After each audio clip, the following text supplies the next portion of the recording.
Welcome to another episode of Use It or Lose It, but this time a very different venue, a very special venue for Schalk and myself. It's DHL Newlands, and this weekend it'll be the Springbok Showdown here at DHL Newlands. Probably the last, or not probably, definitely the last test match-like game to be played here. Scalla, your emotions standing here today? No, in Afrikaans you've got the word called heimwee, which is sad or nostalgic, and that's what you get when you stand here and empty. You know, this is the weird thing about now. We've got the Springbok Showdown, the green and the gold. The last one was in 02. You played in that game under Strali, where it was seen as trials, and this one's seen no different. But it's going to be empty like this. You know, this granddad girl here has been around for a long, long time, and I just think it needs something more. It needs a bigger send-off, but unfortunately, I don't think we're going to get it. Yeah, well, we'll say goodbye to the stadium today, and we've got some Western Province and Stormers stalwarts. Guys that are synonymous with Western Province rugby that played a lot of games on this field, played with us a lot. And also the people behind the scenes, the people that make sure that the team can actually go out and perform and make sure that everything is in place. So this will be a tribute to DHL Newlands. We're sad to see it go. We've used it, and now unfortunately we need to lose it. But today we're going to give credit and go down memory lane with DHL Newlands.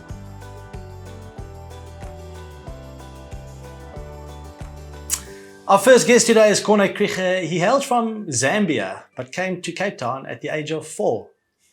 His parents sent him to Cape Town at the age of 4. He's been in the Cape ever since. He won a Currie Cup twice as captain with Western Province. Corné, DHL Newlands? Yeah, it's great to be back. It's not nice to see it empty though. But good to be back. Yeah, well, the bonus is that when they have the Springbok Showdown on the weekend, it'll look exactly the same. Yeah. Can we not come and watch from there? I don't know. Maybe if we stay here until Saturday, I mean, who's going to get us out? We have a lock-in until then. I think we might have enough beers. I think there's only 170 people watching the Springbok Showdown. Live. We'll be 2 of them. We're 2 of them. We were meant to go up to the game in Pretoria last week, but they didn't allow us. I think it was 165. They upped it to 170 because the staff so big. But Corne winning a Currie Cup, 2 of them at home. I mean, This place, I always used to, people ask me, what is the thing about Newlands? And obviously, besides the smell, the brewery, obviously when the Northwest is blowing, the weather's coming in then. But when Newlands is full, besides, the Principality Stadium in Cardiff, I mean, there's something special about the atmosphere in this place. There is, and I think the fact that it's still an old stadium, the new stadiums are more oval, so you don't have to stand up in the corners when somebody scores a try in the corner. And because the people sit so close to the field, it's incredible. You really feel the people right up next to you. And some amazing stories about the supporters here. If you speak to the opposition teams, they really didn't like coming here. I must say that was one of my best experiences as well as a player, because you literally stand on the field and you can look up. And my parents had season tickets for ages, the same spot, and I could look up and basically have a conversation with them, while standing on the field. So it is quite special because it really feels as if they on top of you. And as a spectator, same thing. You're relatively close to. As a flanker, we didn't have that opportunity. We had our heads in the scrum. You were standing outside doing nothing. I mean, he looked more at his parents than he looked at the game. Actually, I think he had more time to look at first get the hair right.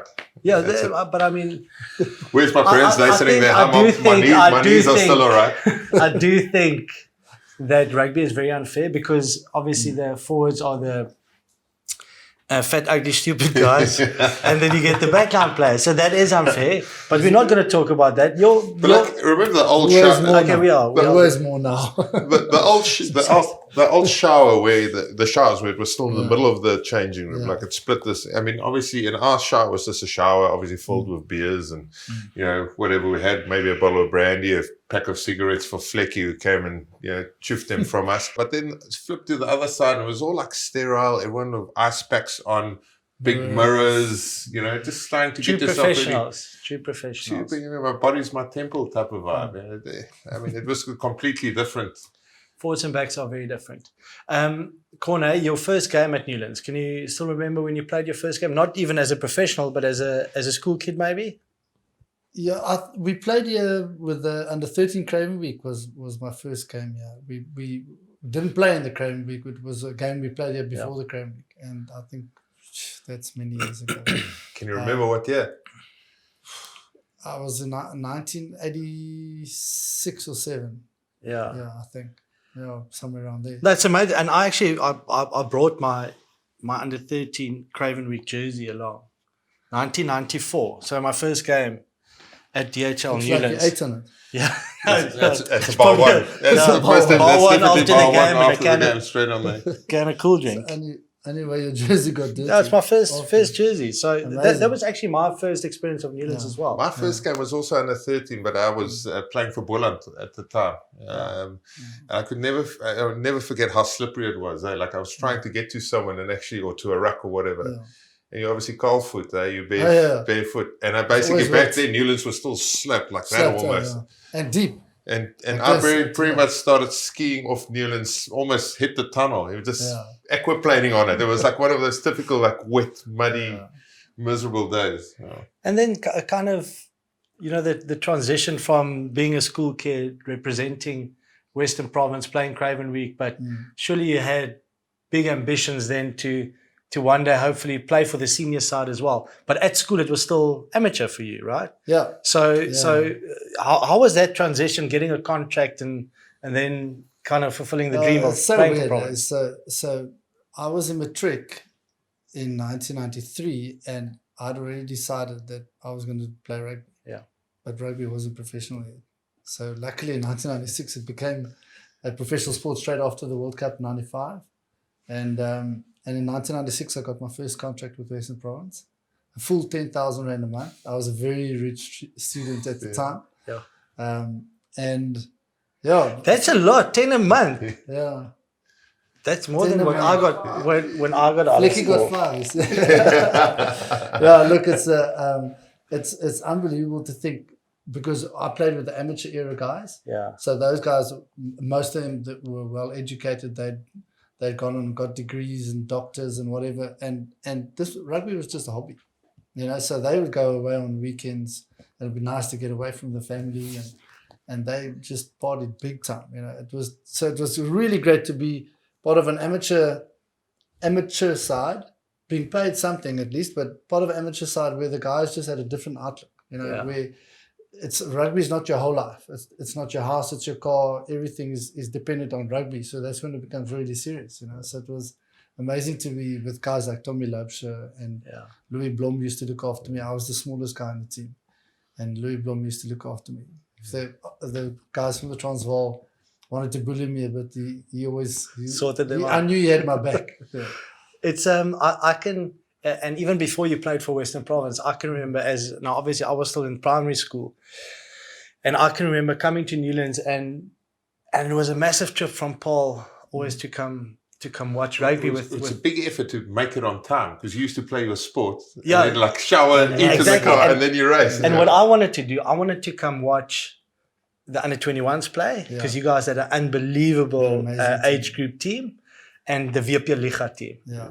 Okay, so who had like Tinus Lanier, who I eventually was my first centre partner at Western Province, Solly Geduld, Chester, Wilfred Kipiro, all those guys, and they played an unbelievable brand of rugby, plus your under-21 team. And a lot of those guys went on to play for Western Province or for the Springboks as well. Yes. Yeah. Because again, there yourself, I think was Herschel still in that team at the state? No. The year before he got injured. In that under-21 year, he got injured and he decided to go for cricket.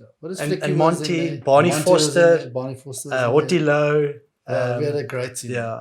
We smashed everybody. I think the game, we beat the Bulls here at Newlands. I think it was like 40 points to 10 or something. We absolutely annihilated them. And so we wanted to go unbeaten through the season. And we went to Port Elizabeth and played against the Eastern Province at the time. And everybody expected us to give them 100 points because we really had a great team. Yeah. And geez, we sneaked it in the last few minutes. We won the game just because we underestimated them. Put Erasmus. Yeah.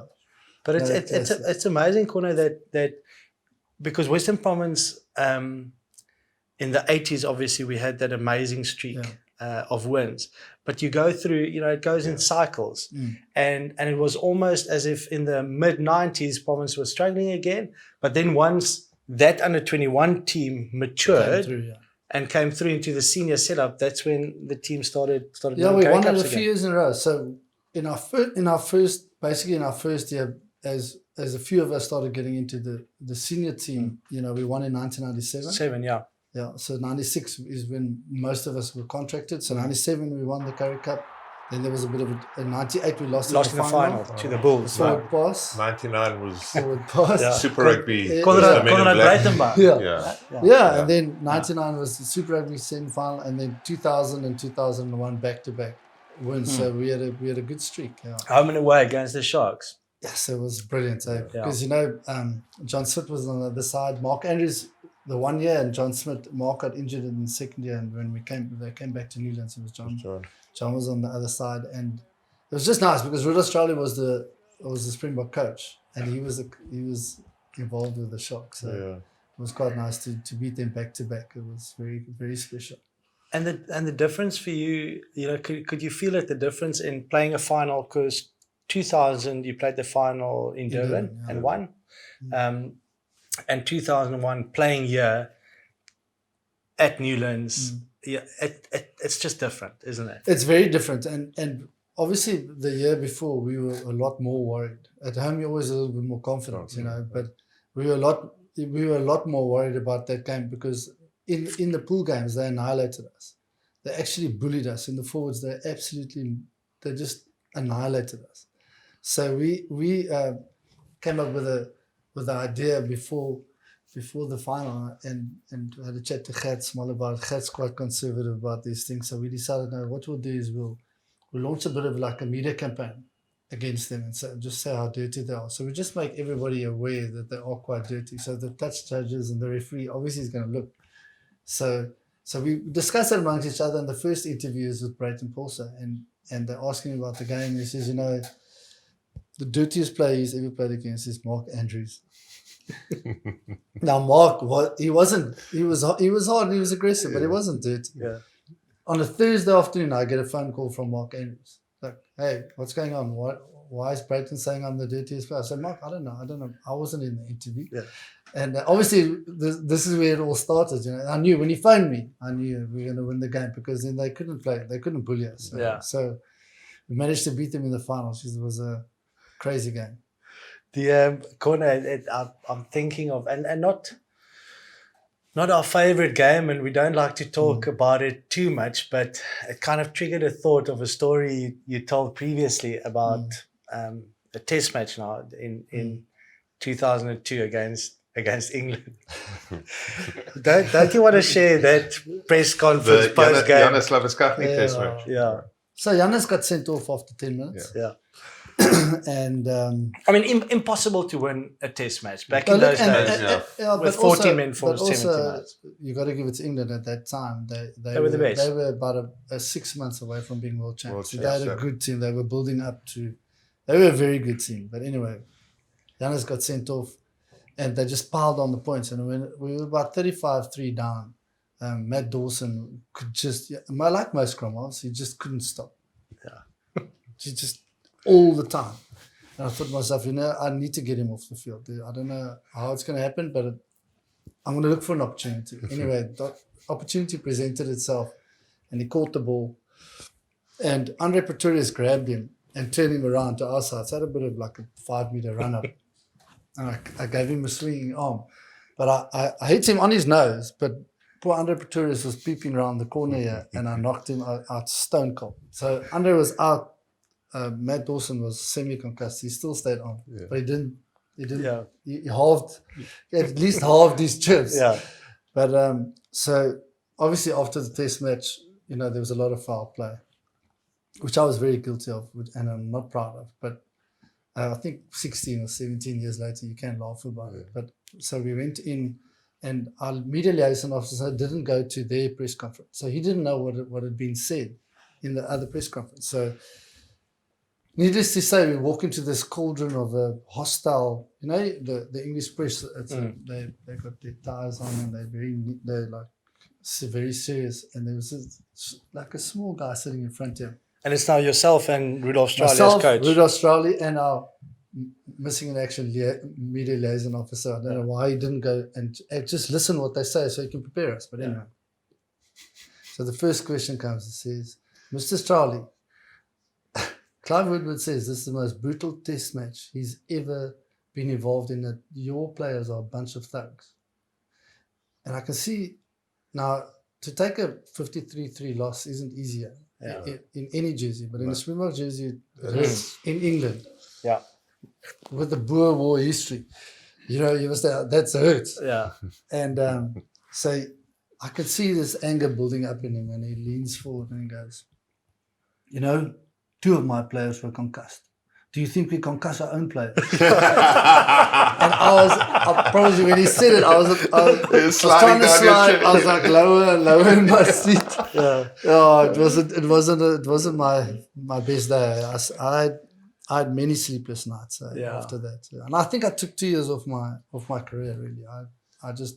It didn't help when you guys all joined the same team a few years later at Northampton. It was a bit messy. I can imagine. Like one of my favorite moments here at Newlands, where I was still very young, watching 95 World Cup semi-final. Obviously, everyone remembers, Lomu bulldozing Cat. My favorite moment was back then, obviously the fence wasn't as it's now, but there was about, England was pulverized. They kicked it back. Zinzan Brook was standing right next to his brother, Robin Brook, and then slotted a 45-meter drop goal. Yeah. That's my dream. I always wanted to slot a drop goal at Newlands. But didn't you? And I did. You did, yeah. And this is where I'm heading with it. Yeah.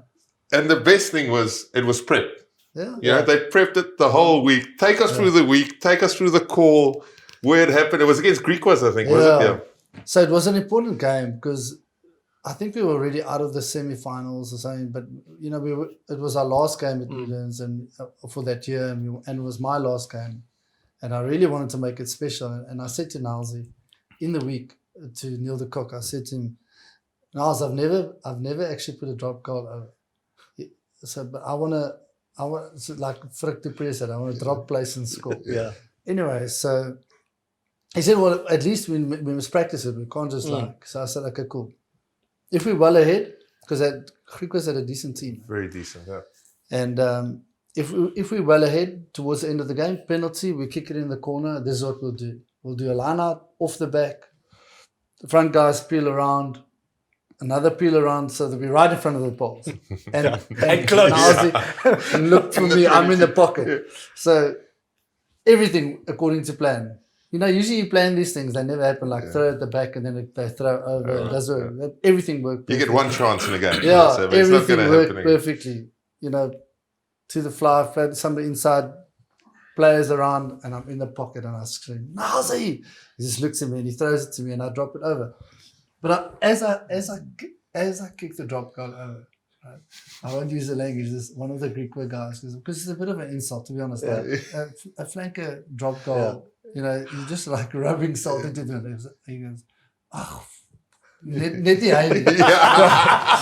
He was so upset that I actually tried to drop goal. But how nervous were you when that ball was coming? I was super nervous because it was right in front. Literally, I know. Yeah, I would have been a prick if I didn't miss it. If I missed that sound. Did you ever attempt one, John? No, never. I attempted one. I think it was against the Melbourne Rebels, but it was penalty advantage. Yeah. And then I just hit the guy who was trying to charge it down straight in the chest. It didn't even get airborne. Yeah. Scalla, that was quite cool. My question, because both of you played open side. I mean, it's a rough position, eh? Your head's in there, and it's borderline always. You talk about that game in 02. Yeah. But it's borderline. I mean, did you? Growing up, you obviously... I was lucky when I started. So I fell onto blind side and Corne was doing the duty on open side. And then I just followed in Corne's slipstream. But you're always on the edge. And I think, every open side flanker, when you finished your career, especially a South African open side flanker, we demanded to, we're almost the spiritual leaders for a South African team in many ways where they follow us into battle. And playing against the some one. big bulls packs or whatever, if you take a step back, your team is, and for a long time in Western Cape, we didn't have the, the most powerful packs in South Africa. We had to come up with different ways how to beat teams, like you explained against the Sharks. But I was lucky I followed Corne, and like all our open side flankers, if you see us walking around in board shorts or whatever, there's enough scars to show that shit, you are open side flanker for and your South fingers. Africa. Your fingers are all. Look at these. So mine as well. I had to show my fingers to somebody the other day. So, like on a Zoom call, they said, "Everybody put your hands up," and it was like, "What's wrong with his knickknacks?" So like obviously I looked up to Corne, and then we went. So I started coming into the mix like 2002, 2003, and then at Stalwarts, all of a sudden Corne is my hero, and then they put us against each other boxing. And then we're standing there with boxing gloves and a mouth guard. And you're like, all right, 3 minutes, have a go. And I mean, obviously, I was never going to hit the first punch. And I was standing there thinking, and Corne hit me. I was just so scared he knocks me out. Corne hit He's much bigger. Corne hit me flat on the nose. I could just see blood pissing out everywhere. And then I raged. And then it was like 3 minutes of just, I can't remember. It was just like a brawl, kicking me. I think they stopped it when I started kicking. It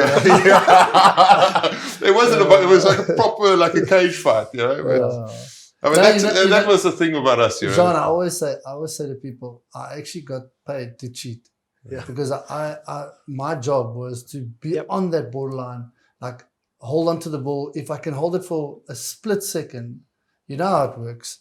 Then the attack is just the guy who wants to take a run up. He can't take a run up. He has to stop, and then everything's slow, and then your defense comes up. It's that was probably my biggest job, was always just disrupting opposition. And if they got no cleaners, they'll steal the ball. And myself and Hendrik Gerber, when we played together, we used to hurt teams big time. Because if I'm not at the ruck, Hendrik's at the ruck. Exactly. No, it's not a fun position. Yeah, it's not, because when you got your head down, you also can't see what's coming. Yeah. So my son also plays flank now, and the other day, end of last year, he was playing rugby, and he put his head down to steal the ball, but then he had a little peep. Oh yeah. A little peep out. And then he got out. And the guy cleaned him, and his nose was bleeding. And he came to me after the game and says, "Dad, I can't believe the guy hit me on my nose." I said to him, "It's your own fault. Yeah. Look at all these the scars on Look the at all back the scars behind my head. You got to keep your head down. This is also, you never had a peak, eh? As soon as anyone had a peak, he's bottled it as well. For the rest of the game. Yeah. But like, I mean, it's also like the most dangerous. That's why we've got all the scars. Because if you're in that giant, you entered 2 rucks and got the worst injury, you've got a career-ending injury. But when you're in that position, you've got a massive target. I mean, for example, you play against the Bulls with Buckies. Buckies is coming with his head and a shoulder, and that was. But that's the only way. It was our job description. You had to. And luckily, I didn't play it during the week so well. But like on weekends, when there's a bit of adrenaline, you get worked up. There's a full Newlands, this atmosphere. All of a sudden, you start doing stuff that you think you're superhuman. You're not, but you're flying around. Yeah. You want to hurt people. I wanted to hurt people than hurt myself.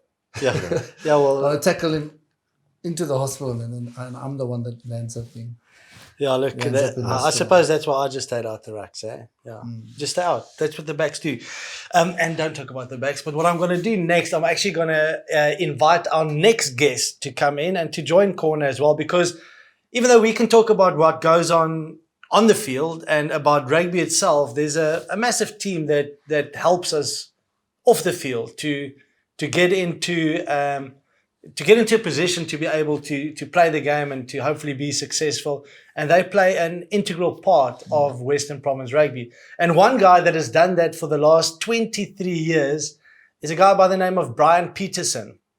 Now, Brian started at Western Province in 1997, and Corne won his first Currie Cup in 1997. So I wonder if it's because of Brian that you guys won. It might be. Look, if there was Springboks for what Brian did, he would have been a Springbok, that's for sure. Yeah, for a long time. Yeah. Where is Brian still here? Come join us, Brian. Should we clap for you? Slow clap. Like a Brian. Slow clap. Brian, welcome, man. Thank you, Vince. Yeah, it's we've spoken about DHL Newlands and what it means to us, and how special this field is, but it's very much like a home for you as well, Brian. Yeah, I think it's more than a home. It's more than a home because this place is my life. Yeah. It's 23 years. yeah, 23 years with Western Province. I just heard John said in '94 he played under 13, and 3 years later I started here. So he was still a beginning. Yeah. And when I started here, they called me Oom. As the years goes on. Brian. So did they call you Oom back then? Yeah, it's not Oom anymore. It's Chayo Master. Now, Brian, I mean, your commitment to Western Province, I think we all three of us can attest to that. You know, the work that you put in and everything that you do off the field. We spoke about our injuries and all of that that we've had over the years playing, but you are just as committed. And Corne showed us his fingers, you know, but you've made the ultimate commitment, and they started calling you number 9, didn't they? Yeah. Just I work my fingers off. Yeah, but because that was at Belleville HPC working one day, and then that happened. Go through that first. And strange, after I stopped drinking, so I picked up a box of beer, and the splint goes in my finger. So I shouldn't stop drinking. No, you should have carried on. No, I think it's but good also, Brian, I mean, I've seen you do a lot of things. You're predominantly rugby stuff, but I've seen you help guys, cars broken down. I've seen you fix cars. I've seen you renovate a car in the Belleville parking lot. But I mean, the best of all is, especially after games, when a few of us get stuck in the jacuzzi, which is there now, in the old days in the shower. Bottle of brandy. Anything we wanted, Brian was our go-to man. Scalla, soek jy nog Only if you biere? want. No problem. Vlekkie, soek jy 'n pakkie sigarette? No problem. Everything sort of just filtered into that room. It was magnificent time. So, but it was great. I was fun doing all that stuff. Yeah. And you still enjoy it, Brian? I still enjoy it. Still enjoying it. And the fact that the team's moving now and going to a new stadium, it's like, you know, it's a end of a massive era. I think it's going to be the same. Yeah. Because, I mean, that's a new stadium. It's new things coming up there. So I prefer the old stadium. Yeah. I love it, yeah. And you've had so many players go through the teams over the last 23 years. Give us do you have some interesting stories that you can share with us of some players and stuff that they... Yes. That I they think did. the stories was in camps. I don't know if you remember the time in Prima Payati camp. On top of the mountain there. When Werner Greef, when we ate at Moer's Big Fish, and Werner took the bones and put it in Tello's bed, but Tello was so crushed. You remember? So that type of stuff, the guys was like catching on. And those are the fun things, though. Yeah, but now these days with these new players, they don't do that type of fun. So they do. I don't know if the coaches are too strict or whatever. Yeah, it's much more professional. Yeah. Now it changes from those years to now.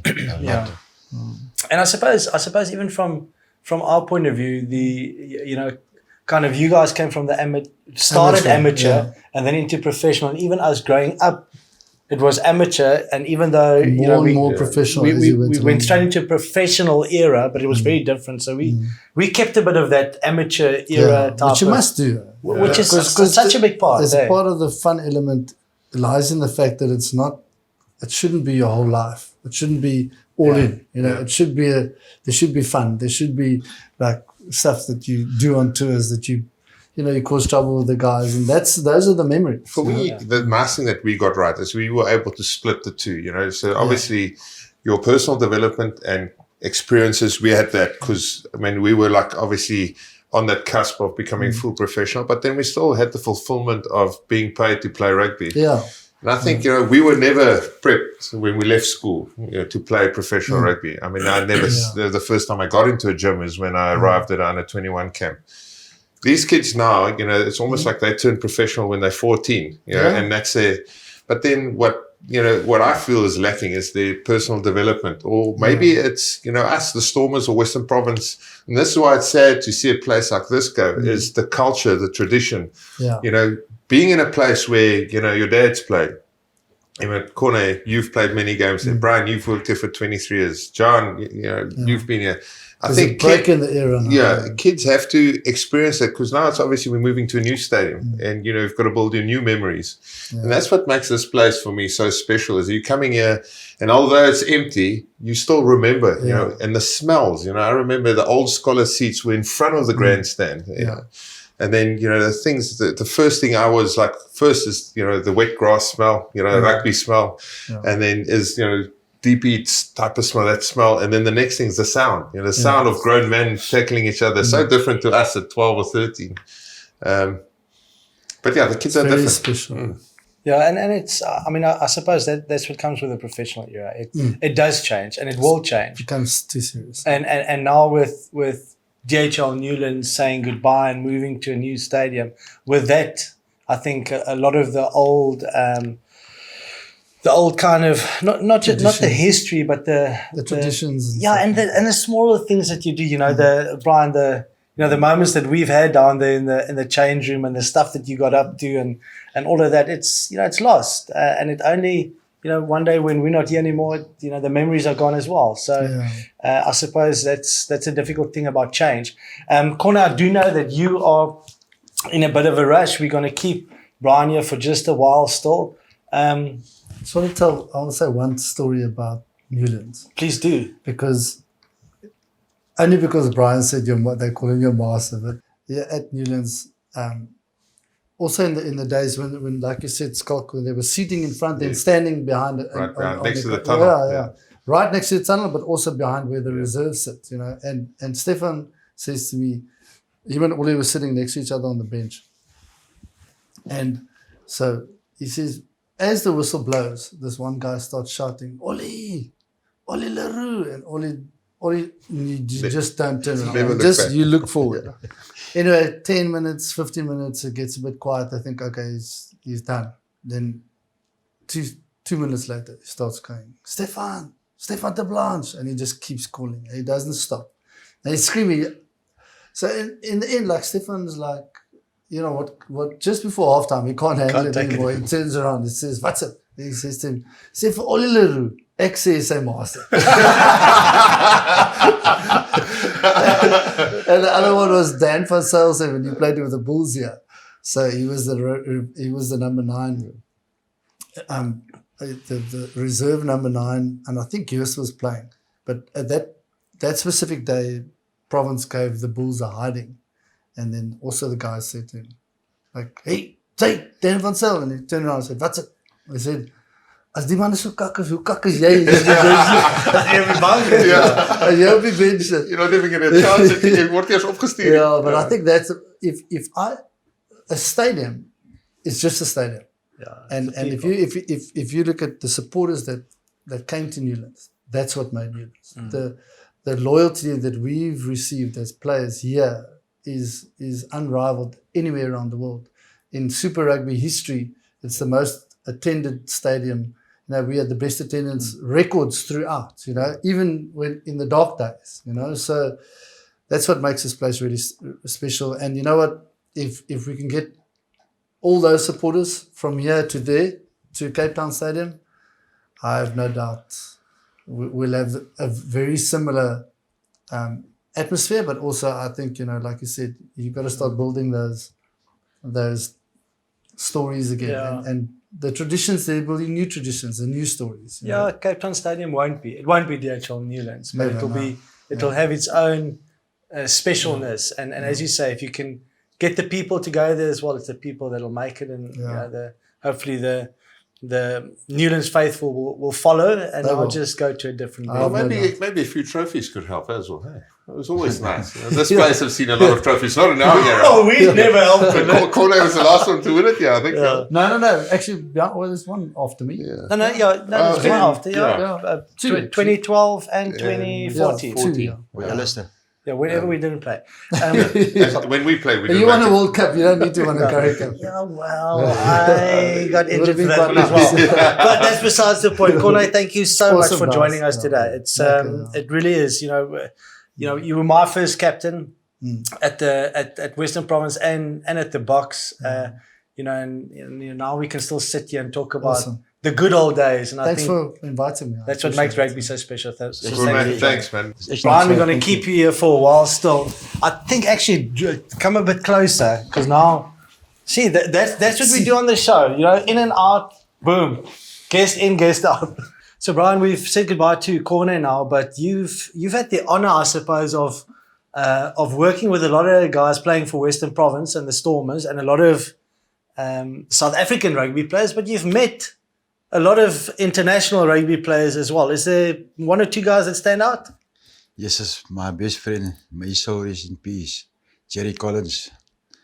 Normally, when the New Zealand teams come to South Africa, then we must pick up the luggage at the airport. The first thing, we see the truck, then he say, Brian, please, just get on the truck, back of the truck, light a cigarette. That's his first thing. Always. That's always. Every year when he comes here. That's the first thing. And then when And then after he the game? And after, not even after the game, before the game. As he ran onto the field, he just slipped in my mate, Brian, you got a cigarette? 2 puffs. And he ran on the field. The warm-up. Warm up. That was his warm up, yeah. Yeah, But otherwise, he because was, Scalla, you've had loads of games against Jerry Collins, and we were fortunate to play with him in that Barbas game as well. Yeah, I mean, we obviously, if you look back now, some of the stuff we did was mindless. You know, I used to catch the ball at the back. There's a lot of people to run it, but you pick Jerry Collins. You know, and he did exactly the same. You know, he caught the ball in the back, and then you'll leave him a gap. Go for the gap, and he'll just turn, look at you, and just come straight for you. And then, I mean, we're always hooked up in a pub afterwards. That was a great thing about the hardest players you played against. Most of them, afterwards, the first guy to carry a beer to you was a guy like Jerry Collins. Played Barbarians with him, John. We went for beers with him in Wellington. Yeah. Kind of scary experience with him in Wellington. Yeah, like just easy few drinks on a Thursday before a game on the weekend, and the next moment chairs was flying everywhere. Big bar fight broke out. Luckily, Jerry was on our side, which was a good thing. But that's good memories, eh? All of those. Those old things. That's what that's what you remember. You don't remember the game so much. You remember the characters within. I don't know if you still remember that old 1900 combi that I had to do, that blue one. Yes. The white one. I used to have the keys and the petrol card and everything. And then Peter Latini, Keith Muse. Yes. I mean, that was those players. That generation, yeah. And they phoned me at night. Then I have to come steal that combi out of this garage here. And then I must take them to a pub or somewhere. And they get pissed, my friend. Yeah. That ones can drink, eh? And the coaches, I mean, did the coaches ever find out, or did you have a good relationship with the coaches as well? No, I don't worry about the coaches. Yeah. They just wait me on a certain place and say, Brian, I'm here. Yeah. Just pick up here. So I was reminded a while ago of, I think it was either my first or second year when we were like just getting into the Currie Cup squad, of an occasion after a game where the two of us got cigarettes from Brian through Mr. Robbie Fleck. And then we went for a smoke. So I'm going to call Robbie just to watch out. He was, I mean, was your hair that grey when you started coaching? Nah, I think it was peroxided blonde at that stage. Yeah. We all did it. It was cool back then. It was very cool, but I lost a bit of hair from it. I can see Scalla's lost more. Scalla didn't even coach. Yeah. If I didn't have to coach, there was nothing. There will be nothing left. But mine went backwards quick. Rob, you had a fantastic career as player and then as a coach here at Western Province at the Union. But those kind of memories, those stories of, you as the guy that we looked up to and a bit of a mentor, especially to me. That's not quite been a mentor feeding you cigarettes. Yeah, but I mean, it's building relationships, right? And small things like that adds a lot to it. No, exactly, Jean. I mean, those, like Corne said earlier on, I was part of the amateur sort of professional group, and those sort of building of relationships were important. You know, put your guard down, get to know someone, share a beer, whether it's an international player or your fellow teammate. Yeah. And I think you guys were certainly the next generation, the next superstars, and we all knew that as senior players. But I think important from our side was to get you guys in and just experience that culture that we experienced from, you know, the likes of Tian Strauss and Mikey Kirsten, Robbie Brink, and all those guys. So, so having a cigarette was quite a tradition, actually. It was, I think that, you know, I experienced that as a youngster, and, you know, having a beer. And I remember looking so forward to those after-match functions. You play the game, but, you know, that after-match function was proper, you know, and you got up there and you got your beers and your chow, and then you went down back into the change room, had a smoke, you know, had a beer, and I thought it was important, you know, for me to get to know you guys better. You know, that's how we did it. And I remember spending hours, just the three of us, and I remember my wife Frankie standing outside, like, when you coming home, you know, and the place is full of smoke, and Brian is just feeding the smokes, you know, as we come along. Yeah. It was brilliant. I mean, obviously, us as youngsters, like, we just wanted to spend time with the senior players because you just, you know, that's where you pick up all your knowledge and you bounce ideas off without you really just want to knowing. listen. You know? Yeah. You just want to sit there and listen. So from our side, it was always a massive, you know, thanks and, you know, gratitude towards you guys for actually taking the time out. But I mean, as you get older, you realize that, you know, that's actually where most of the stuff happens, you know. Absolutely. Between a few, you know, blokes sitting there, senior players, younger players, all sitting there talking, bouncing ideas off each other, actually just trying to digest what just happened, whether it was a great win or sometimes, you know, the best sit-downs like that would happen after, like, you know, a heartbreaking loss, or, you know, when things don't go your way. And Newlands, for you, Flecky, when was your first game out here? Scalla, I was trying to think, you know, outside, but it's, look, the first game I came to watch was certainly when I was about 7 or 8. And like you guys, you know, you just finished a game of rugby. I was playing in Wynberg, and we'll get changed, you know, straight away. We wouldn't have a shower or anything, you know. You're still in your Wynberg jersey. But you've never liked to shower after games. That's another story. But, you know, and then we would actually go to Anton and Chris van Sale's house, you know, across the road. The old Gilby's pub across the road. Exactly. And that's, you know, they used to lay on some hamburgers and everything, and we used to get our little, ticket, you know, system that you had for the season. And like the one you used to stamp. Type of ticket. And then we would come and I watch in front of the scholars there, and, you know, and it was amazing. You know, I watched like some of the greatest province sides in the 80s, you know, Coral Duplessis and Henny Becker and the likes, and they were, you know, and that sort of coming to Newlands, you know, running on off to the field and celebrating with the players, you know, getting tackled by some like teenager, you know, and getting murdered afterwards, and then playing next door on the B field and playing rugby till, you know, the sun set. You know, those were special memories, and this was always going to be my place. You know, this is where I wanted to always play rugby. And I guess the first game that I played, you know, would have been under 21s, you know, I made Craven Week that in my matric year with Corne, but we never played a game here. And the under 21 side, that special side that we had, you know, that was my first game that I played at Newlands. So that was back in 95. Was the first game. Long. But been supporting since the age of 8. Since you can remember. I remember just the best thing back then is once the main game finished, we were on the pitch. You know, we played our own game straight after the game. No, and that was probably tougher than any game exactly. to play. You just finish the game in the morning, but then you come here. We used to all get dressed up, you know, coming from Paarl or Wellington here. You gave your pair of jeans. They lasted like 1 weekend. That pair of big hole in the knee, all like green. But never washed it up. It was always special. We like when you sit there and then as the final, and even you kind of try and time it, you know, to get onto the field when the final whistle goes, and then you just want to go and just touch one of the players. I always wanted to chase Coral Duplessis. It was actually too quick. I just remember, like, afterwards, like the lights never just all went down at once. You know, like they phased them off. But you're getting into the game and you're just feeling like you know who you're playing with, and one set of lights go, and then you're like, I'm running out of time. And before you know it, all the lights are gone. And even back in the scholars, you know, back in those days when it rained, they had the dustbins there. So we would all sit there huddled up, you know, underneath the dustbin.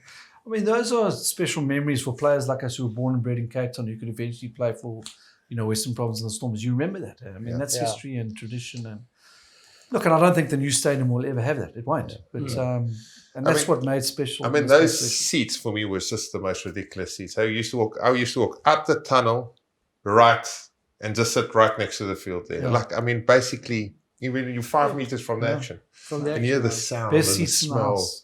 Oh. The best seats. I mean, those wooden benches, I mean, when it was raining, it was bloody slippery. I mean, Yeah. easily fall off them. But, Oh. geez, they were so nice. I mean, spectacular seats. And the smell, you know. Yeah. In Newlands, you know, you get the brewery. Back when we were younger, we didn't know what it was. You know, we thought it was Maltabella pup. You know, the smell of That's probably Maltabella. what your dad said to you. Yeah, I know. I know. But my Flecky- first professional game, was I think 97, and that was we played in the night series Yes. against Boland in the final, and we beat them. And that's when, you know, I was part of the 90s. I got contracted in 96 along with Corne and Monty and those guys. But now I've just learned now that I was paid half of what the rest of them paid. Yeah. But you know, we had a special group, and a lot of us played in that in 1 or 2 games in 96 and 97 was that first game. Yeah. So special. And we won that. That was the first trophy that we'd won because we had been out for so long, and, you know, we hadn't won for so many years. And, So sorry, Scalla. I just wanted to make the connection as well. So I mean, the two of you actually started then at Western Province at the same time, 97. Yeah. You with your professional career and you with your career, Brian. So see, that's why. I think I That's was probably right. the most unprofessional professional rugby player. You were probably the most unprofessional professional employee. So there was a good connection. It's a good But connection. I could always find my smokes from someone. Yeah, let's talk about Brian quickly, and you know, especially when you experienced, you know, what him and you know, Cabone and the guys, what they do Yeah. as a player, but eventually as a coach as well. No, You know, it's and you prepare the team as best you can to perform. But I mean, what these guys do, you know, no one knows about it, but it's such a big part of the team. And right? John, it's very difficult, you know, for words to describe the effort that you know, Brian and Cambone and all these guys are putting into this place. I mean, it's years of dedication, you know, behind the scenes work. You know, they're not the ones, you know, between the 4 white lines, but their contribution is as valuable as any player or coach has been part of the system, if not more. You know, and we tend to forget about, you know, the guys that have done that job for us over the years. And it's great that you guys are recognizing this because it's important. You know, Brian, you know, needs to know that he's valued. And he does. I think that every single team, every year, Brian does value you, and that's all that as much. And every coach does. But, you know, for the people outside there, you know, no one knows really what, you know, and the same for the people in the offices as well. You know, they put a lot of effort into this thing. But the special relationship that we've had as players and coaches and Brian, you know, I've built over many years of hard work and lots of good stories. No, so Brian, I think that's on that note. You know, thank you from I suppose a generation where we played, a generation where Flecky played. You know, thanks for what you have put into this stadium. You know, and to the team. And when we talk about Western Province and the Stormers, you're such a big part of that. So thanks for joining us today, and hopefully people can now put a face to the person that works in the background and makes everything tick. So anything that you would like to say still, Brian, before we say goodbye to you, your best memory at DHL Newlands? Spectators wise,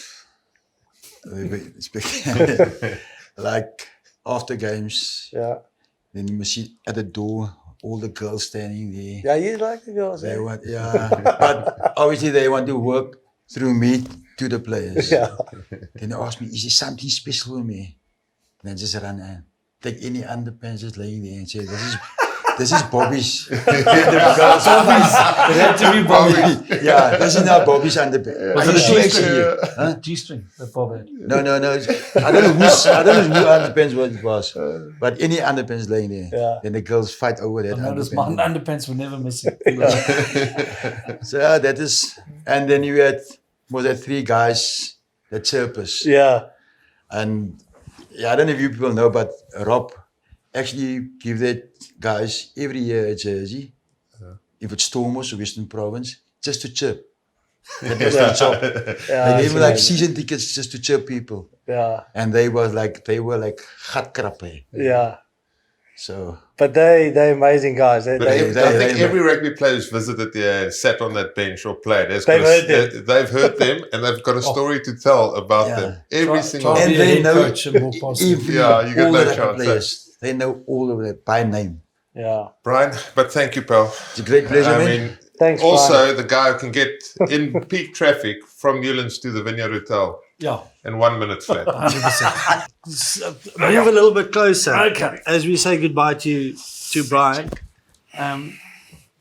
Rob, so you had a fantastic playing career. You won also 3 Currie Cups, or was it only the 2? I was part of 3. Part of 3. Yeah, and played in 1. Oh, there we go. Yeah. Well, So I was part of the team in '97 where we won it here at home against the Free State.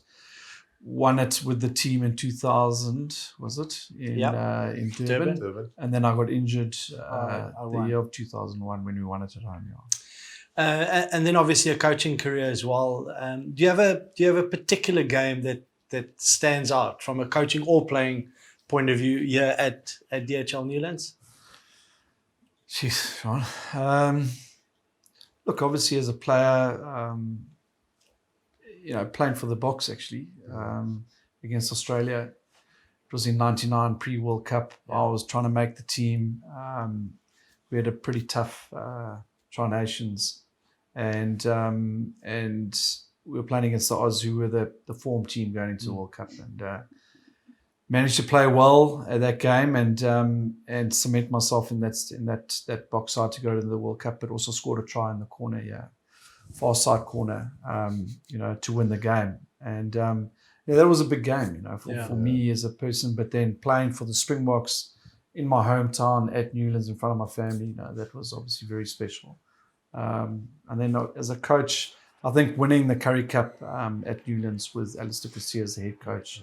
I was the assistant. We won it away, 1 year in Durban, but 2012. to win it as a coach, at home, in front of the faithful was really special. But I suppose, when the 3 of us sit here, it's more about the stuff we did off the field as well. Yeah. We certainly had some amazing times off the field. I'm trying to find my phone now, but I've sourced one of these amazing. Because post-match celebrations are good, right? Yeah. Have you? What's your best memory of Hong Kong, for example? Have you had good times in Hong Kong? My worst memory is that we lost to the Sunwolves. You could have lost to Japan. Hong Kong's had its special times, but if you look at this video, for example, just have a look there. Can you?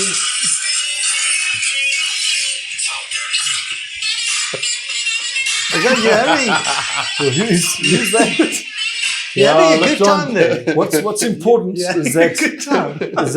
touring's very important for a team and for management to get close together and the players to mingle, and they got to go there and win a game. But what's also important is to look after your stakeholders and your sponsors. Yeah. So it was very important that I took the sponsors out that night for a few drinks, just responsible. Well, it is, and to make sure that they looked after and that they feel part of the team. Because if a sponsor doesn't feel part of the team, then why are they going to give you all their money? And that's what you're saying, John. It's rugby and Scalla, you've been saying the whole time. You know what? It's 10% technical. Yeah. It's 90% about the the culture and the memories and the fun and the relationships you create. Listen here, John. A question for you, last test match you played here? Yeah, a very special one for me. 2014. 14. Yeah, so when he was talking about the Australia game now, 99, because for both of us, our first test match here was against New Zealand in 05. No, mine was the year before that, Ireland. Oh, of course, I played Ireland in 04. It's actually first test match I played at Newlands. Start. Just a ridiculous experience. You're never going to play poorly, are you? No. You rock up here, the familiarity of Newlands, seeing Brian, he was always here when there was a test match, walking out, as you mentioned, seeing your family in the crowd, you know exactly where they're sitting. You're not going to play poorly. No, Scalla, I think I can remember. I think I played 2 tests here, and I can literally remember every minute. Once against Australia, once against New Zealand in the wet. Harry Flynn was the head coach, and we should have won that game. Yeah. But you're right. You play here at Newlands, your home ground. Everything's familiar, but it's not. It's the one game that you're not going to play poorly. Yeah. It's also, as Corne said earlier, it's the people. Hey, you walk out here and you elevate yourself to element. It's an intimidating place to come, especially you playing the box here. Just say that word again. Intimidating. Yeah, you got it place to out. play. No, I you got it out you got it eventually. right eventually. What's that in Afrikaans? Yeah. Intimiderend. Yeah, Speak about lekker in Afrikaans. But like, I mean, it's also for the referees, it's a hard place to come. And that's why for a long time, it's such a great home record. Look, Scalla, as a coach, we made, as the head coach, we made 2 quarterfinals in my first 2 years as head coach. You were part of that. And look, it is what it is, but for whatever reason, the prices or the tickets, and it's not a ticket scam or whatever, but a time of year or whatever, the stadium didn't fill up. Last coach you spoke about no longer employed, so I can say it. But it was an absolute balls up that we couldn't fill the stadium. And the one game was against the Chiefs. Well, both were against the Chiefs. Now that should be sellouts. Sellouts. And post the game, Sam Kane went up to Paul Feeney and said, "I don't understand it." He said, when Newlands is full, it's 10 points. It's 10 points that the Stormers are walking onto the field. That's how the Kiwis and all the New Zealand teams felt about coming to Newlands. They knew that. But when there's only 10,000 people or 5,000 people, whatever, in a quarterfinal, they know they've got us. The fear factor's gone. 100%. And what you're talking about, it's when this place is full. It's not about when it's empty. It's just another stadium. But when this place is full, it is the best place to play. 100%. It's so special. And you asked a question for me, my last test match. You scored a double? And it was your last test match as well? Last test match as well, 2014 against Australia, but it was my 101st test match. So I was able to run out with my kids next to me. Oh, that's special. And have my whole family, all your friends, my wife, and pregnant with my son at that stage here. And we won the game. I scored 2 tries. And I can remember after the game sort of walking around on the pitch with my 2 daughters, and them just running around having fun. They were like 3 and 1, and I thought to myself, this is so surreal. It's like such a special place. I remember being a lightie watching the game, and now I'm here with my kids celebrating. And where in the world can you do that? Can you do that at Twickenham? All these unbelievable legendary stadiums, but when you trained here, you could bring your kids here. We opened all training sessions that people can bring their wives. It's special. I remember your kiddies at our training session. So when we were younger, they learned nothing from YouTube. You remember Carl's lighties and John's lighties. John Luke. You used to entertain him and ankle tap him when he was like 3-4 running around, and then we end up playing with him. My kids have been running around. Your kids. Rob, have you watched the episode of Use It or Lose It before? That's the name of the show. No, you haven't, eh? We've got an element, and thank you so much for all your support. We've got an element of the show called the Don't Laugh Challenge. Yeah. Okay. Okay. The Use It or Lose It Don't Laugh Challenge. Is the Use It or Lose It part of your show? Sorry, okay, I'm with you now. It's not part of our show. It's the name of our show. Okay, sorry. By the way, so you've heard of it. You've heard of it, right? Guys, People talking about it. It's actually our show. I thought you were talking about something on BBC. By the way, this weekend, Saracens match, first time, Use It or Lose It, actually got blown up. Yeah. Against Racing 92. Racing was there. Use It or Lose It. Where, when he was about to kick? Owens, turnover scrum. It happened. Okay. First time ever. Because normally they say 5 seconds from he calls it. Did it happen? It happened on the weekend. Yeah. Who, Nigel Owens? Nigel Owens. Oh, really? Yeah. Saracens didn't score from there, though. Yeah. So we're going to do that now. So the idea of the thing is I'm going to do 5 or 6 jokes, and you're not allowed to laugh. Okay. The previous time I did this, and thank you so much to all the viewers who sent in questions. I've got an amazing. If you do laugh, you would be the first one in 6 weeks. The jokes have been horrible. No, John's only funny after 20 beers. Try not to laugh. Okay. Here's you know what's funny? Your big nose. No, I'm not gonna. Come on, that's not fair. Okay, no, I'll take. That's not part of the joke. Take it back. Okay. Can you cut that? So you need to get in the zone, eh? Okay. I don't know why you still haven't had braces.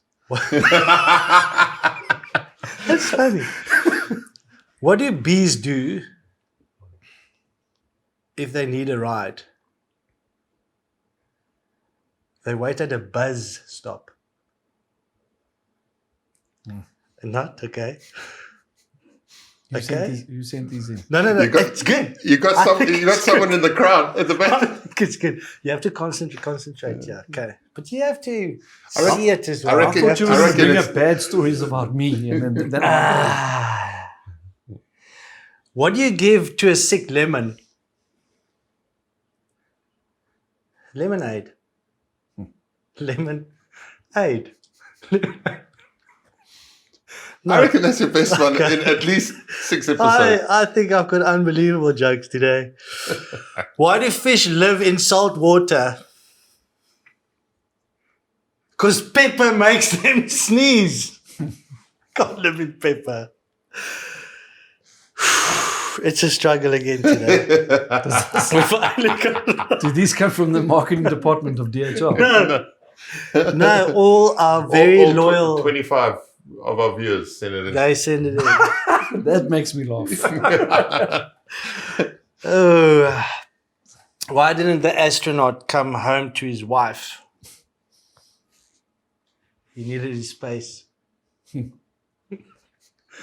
Yeah, that was a lot. I'm going to use that one That's- actually that's in enough. future reference. I'm going to do 2 more. Okay. go. Is it because you're special, you get 6. Thank you. Why did the Scarecrow win an award? He was outstanding in his field. Because the Scarecrow stands in the field. You don't have to explain it. We've got it. I We've think got it. sometimes I do have to explain. Okay, it's the last one. Okay, thank God. What does a house wear? Address. Address. Address. Very clever. That's very good. Very clever. John, it's gone well again. Homesick Mole. Well, not one of them funny, or you try not to laugh, eh? Well, you told me not to laugh. Okay, well, you won the challenge, but you basically spoiled the show. Well, am I done? Yeah, no, not yet. No. I don't know what to ask you, but because I feel a little bit embarrassed about the jokes. Back on track? Yeah. Do you not like the Don't Love Challenge? You don't like it? Did you feel a bit awkward? But what's the usual? Use it or lose it is the name of the show. Ah, okay. And that was the Use it or lose it Don't Love Challenge. Okay. Yeah. Thanks for the brief. Yeah. You should have sent it before the show. There's no brief for this show. okay. There's no structure to it. I'll use that. Yeah. Rob, back to the serious stuff, seeing as that's the only thing you can participate in. Rugby. It's awkward when the camera. Rugby at least is back in South Africa. Yes. Let's quickly touch on this. The Springbok Showdown this weekend. Last big game, last test match like game at DHL Newlands. Are you still pretty much in touch with kind of the teams and how the guys are performing? Look, I certainly did watch it on the weekend. Yeah. Look, it's impressive that the guys got out there and played 80 minutes of rugby. It's good to see rugby back, and I think it's a huge respect to Newlands to have this game being played.